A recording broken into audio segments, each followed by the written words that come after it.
Panorama group, जो सोचता है वो करता है। इस सबका मैं अभिवादन करता हूं कि आप सब ने जो उपलब्धि पाई है उसे समाज अपने आप को गौरवान्वित महसूस करता है। मेरे लिए बहुत खुशी की बात है, इस भवन में मैं दूसरी बार आया हूं। जब भी बिहार आता हूं, समाज के लोग मुझे आमंत्रित करते हैं और बहुत से अभी लोग मिले जो मेरा स्वागत किया और जिसका सम्मान मैंने किया। तो बहुत सारे लोगों ने कहा कि आपके पिताजी से मुलाकात हुई थी, हमारे घर आए थे। वो हमेशा घूमते रहते थे समाज को जोड़ने के लिए। तो बड़ी अच्छी स्मृति आप लोगों ने। थोड़ा शांत रहेंगे तो मैं अपनी बात रखूं।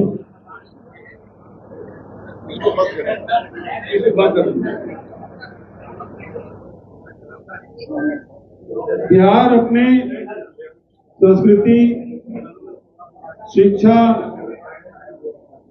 राज व्यवस्था, इसके लिए जाना जाता है। बहुत ही प्राचीन हमारे नालंदा विश्वविद्यालय और पाटलिपुत्र के इतिहास के बारे में कौन नहीं जानता। आदरणीय साथियों, आज हम लोगों ने अपने पुरखों को भी याद किया। इसमें शिवाजी महाराज, सरदार वल्लभ भाई पटेल के मूर्ति में माल्यार्पण करके इस भवन में हम लोगों ने प्रवेश किया। आदरणीय साथियों, रामधारी सिंह दिनकर जो बिहार से आते हैं, आपके अपने प्रदेश, उन्होंने संस्कृति के 4 अध्याय उन्होंने लिखा। बहुतों ने उसको पढ़ा होगा। उसमें एक बात उन्होंने कही कि महापुरुष के ऊपर में उसको गढ़ा नहीं जाता, वहां बनाया नहीं जाता। जो महापुरुष होते हैं, अपने समय के, अपने काल के जो प्रश्न होते हैं उसका उत्तर देने वो आते हैं।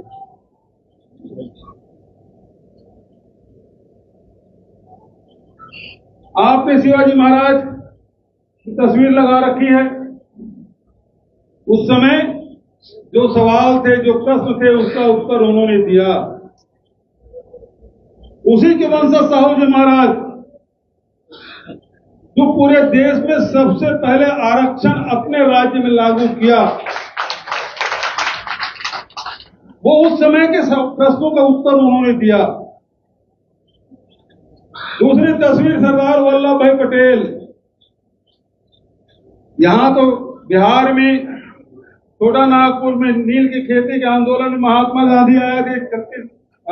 बिहार से वो आंदोलन की शुरुआत हुई, लेकिन सरदार पटेल ने वहां गुजरात में, चाहे बोरसद का हो, चाहे खेड़ा का हो, चाहे बारडोली के किसान आंदोलन का हो, वो आंदोलन आज के आंदोलन जैसा आंदोलन नहीं था। आप यदि इतिहास पढ़ेंगे, सरदार पटेल की जीवनी आप पढ़िएगा, वो दौर था जिसमें गांव-गांव घूम के सरदार पटेल ने अंग्रेजों के जो लगाए हुए लगान है उसे नहीं पटाने का संकल्प, वो हस्ताक्षर लिए।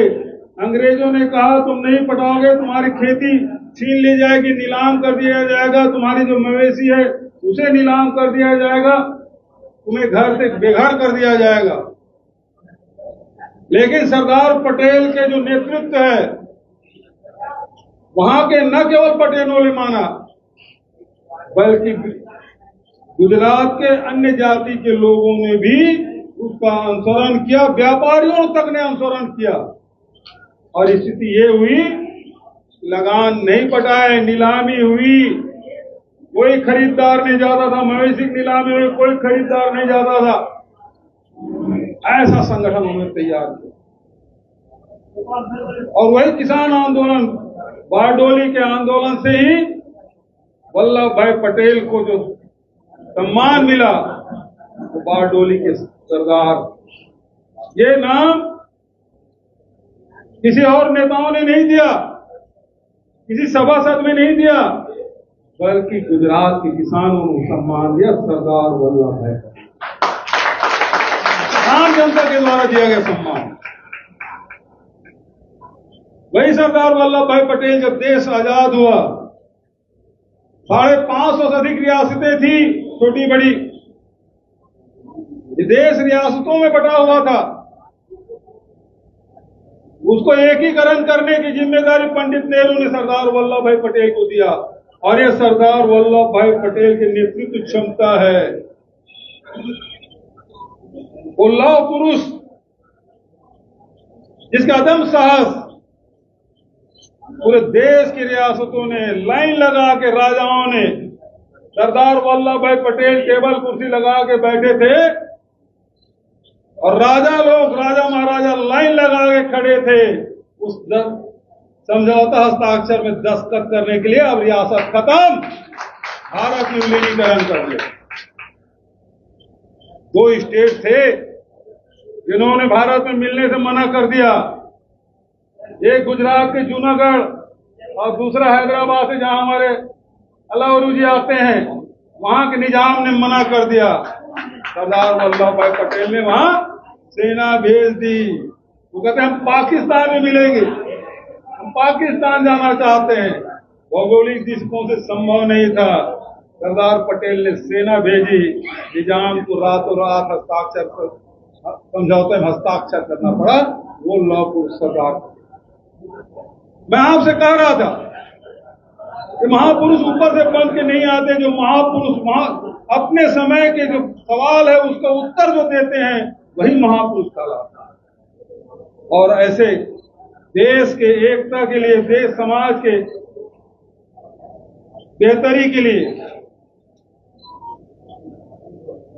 अनेक महापुरुष हिंदुस्तान में हुए, लेकिन उसमें हमारे कुर्मी समाज के माताओं ने भी ऐसे ऐसे महापुरुष जन्म किए जो आज हस्ताक्षर है इतिहास में, उनका नाम स्वर्ण अक्षरों में लिखा जाता है। हमें इसमें गर्व है कि हमारे महापुरुषों ने जो काम किए उसे हमारी छाती चौड़ी होती है, माथा गर्व से उन्नत हो जाता है। आज भी हमारे समाज में, आज हमारे सामने पद्मश्री बैठे हैं एस.एन. आर्या जी, जिसकी सेवाएं बिहार की जनता को उन्होंने दिया। आज उन्हें सम्मानित करके हम उनको सम्मानित नहीं कर रहे हैं, बल्कि पूरा समाज सम्मानित अपने आप को सम्मानित महसूस कर रहा है। मैं अपने आप को 90-92 साल की उम्र, लेकिन फिर भी इस अवस्था में भी यहाँ आके आपको आशीर्वाद देने, इस भीषण गर्मी में मैं उनका अभिनंदन करता हूँ। मैं उन सब छात्र छात्राओं को भी बधाई देना चाहता हूँ। आपने कठिन परिश्रम करके आज के समय में जो प्रतिस्पर्धा का युग है, पहले तो 4वीं पास कर लिए तो मास्टर की नौकरी मिल जाती थी, पटवारी बन जाते थे। 8वीं पढ़ लिए तो मिडिल स्कूल के 11वीं पढ़ लिए, हाई स्कूल के टीचर बन जाते थे। कॉलेज गए तो कॉलेज के लेक्चरर प्रोफेसर बन जाते थे। वो दौर था। और आज एक एक पद के लिए हजारों लाखों लोग लाइन लगाए बैठे। रोजगार की भारी समस्या, और ऐसे समय में इस प्रतिस्पर्धा के युग में तो एमबीबीएस, तो एमडी और अन्य क्षेत्रों में जो काम आपने उपलब्धि हासिल की है, उसके लिए मैं आप सबको बहुत बधाई और शुभकामना देता हूं। मैं उनको भी बधाई देता हूं कि जो कलम की सिपाही है,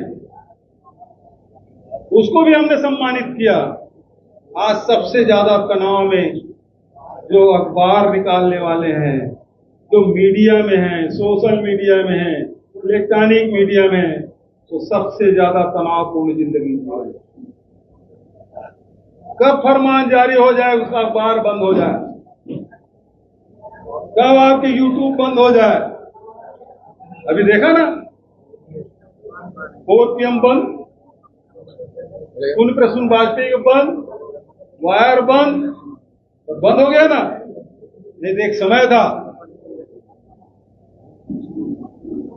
जब अंग्रेजों के तोप के सामने जब खड़े होने की बात होती थी, किसी शायर ने कहा है जो न कमानों को न तलवार निकालो, है जो न कमानों को न तलवार निकालो, जब तोप हो मुकाबिल तो अखबार निकालो। और आज सबसे ज्यादा खतरे में है जो मीडिया वाले अभी देखे पसीना बहा रहे हैं, धूप में खड़े हैं, वीडियो बना रहे हैं, पैर दुख रहा है, कमर दुख रहा है, फिर भी संभाले हुए हैं। घंटों मेहनत करने के बाद जाएंगे, पता चला वहां फोन आ गया दिल्ली से, तो इतना मेहनत है वो पानी पी जाएगा। इतना तनाव है, इतना मेहनत, और एक सेकंड भी ना चले तो तोड़ मड़ोड़ के चलाए। आप क्या समझ के रिकॉर्डिंग कर रहे हैं, क्या समझ के आप रिपोर्टिंग कर रहे हैं, और उसका अर्थ ही बदल जा रहा है, जगह नहीं मिल रही है। इतना तनाव। उस बीच में अभी हमने कलम के सिपाहियों का सम्मान किया है, एक बार जोरदार ताली बजाकर उनका हौसला अफजाई करें। आदरणीय साथियों, मैं फिर से अपने मूल बात में आता हूं। समाज ने अनेक विभूति दी, चाहे राजनीति के क्षेत्र में हो, चाहे समाज सुधार के क्षेत्र में हो, चाहे आध्यात्मिक क्षेत्र हो, चाहे आर्थिक क्षेत्र हो, शिक्षा जगत हो, चिकित्सक का क्षेत्र हो, सब जगह आपने एक से एक विभूति आपने दिया। हम लोग तो राजनीति में हैं, और बिहार में अभी हमारे मुख्यमंत्री हैं, एक बार नहीं, दो बार नहीं, तीन बार नहीं, कितने बार मैंने प्रमाण किया?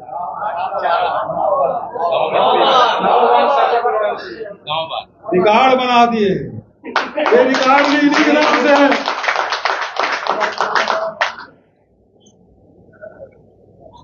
लेकिन अभी कुछ दूसरी बात सुनाई दे लोगों के बीच में चिंता है। समाज में थोड़ी राजनीतिक चर्चा भी होनी चाहिए, समाज के लोगों को अवसर भी मिले राजनीतिक पार्टियों में आगे बढ़े। जब नेतृत्व कमजोर हो जाता है, ऐसे समय में समाज तो आगे आना होता है। आदरणीय साथियों, मैं अपने प्रदेश के उदाहरण देना चाहता हूं।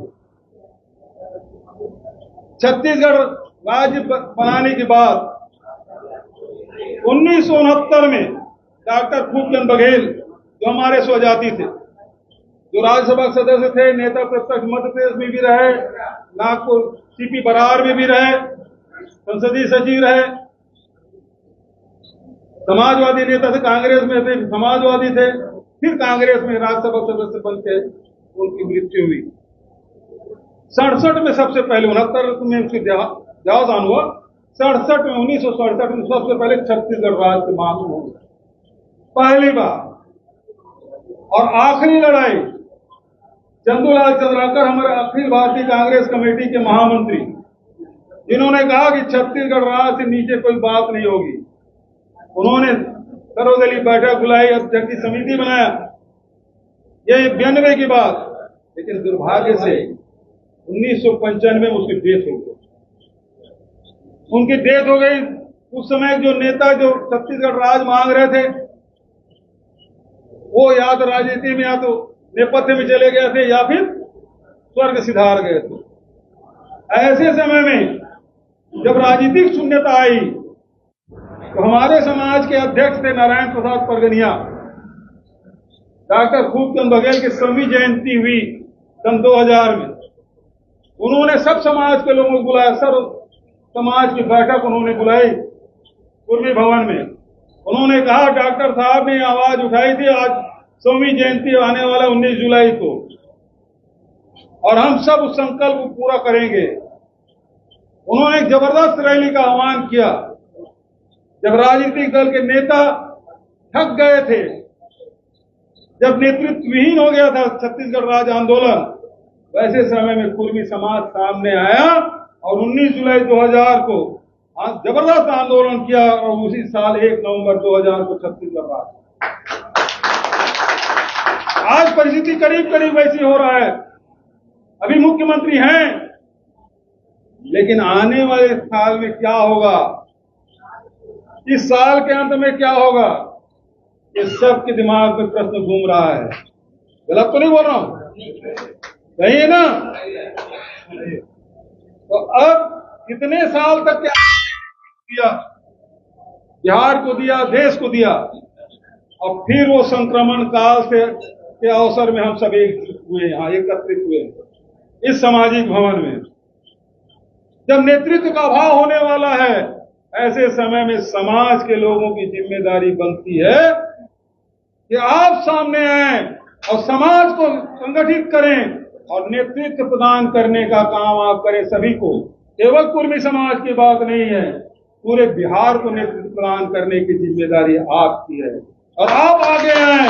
अरे झंडा थामे, मैं आपसे आह्वान करता हूं, जो गौरव आपने हासिल किया है उसको झुकने मत दीजिएगा। मैं ये नहीं,